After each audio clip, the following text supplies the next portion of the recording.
સંન્યાસીનું, સાધુનું, બ્રાહ્મણનું, ગરીબ માણસના આશીર્વાદ ફળ્યા વિના રહેતા?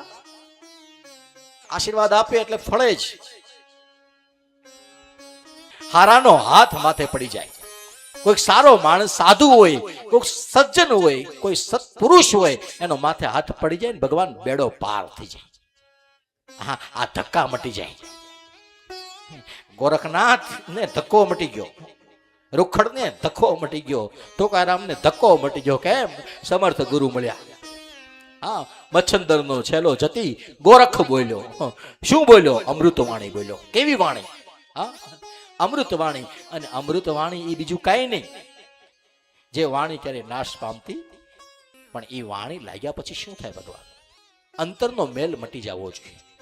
એ મટી જાય. બહારના આ ટીલા ટપકાનું બહુ જાજુ છે નહીં હો ભગવાન. લાંબુ કરો, ટૂંકું કરો, ઉપર કર્યું છે એનું ધ્યાન રાખો તો કામ. તિલક કરતા અખો કહે ને, તિલક કરતા કેટલાય વ્યાઈ ગયા, કેટલાઓએ વજન કર્યો, જટાવું વધારવીને માળાવું પહેરી, પણ કાંઈ વારો આવ્યો નહીં. અખો કહે કરવું કેમ? કીધું કર્યું ઘણું પણ એમનું એમ.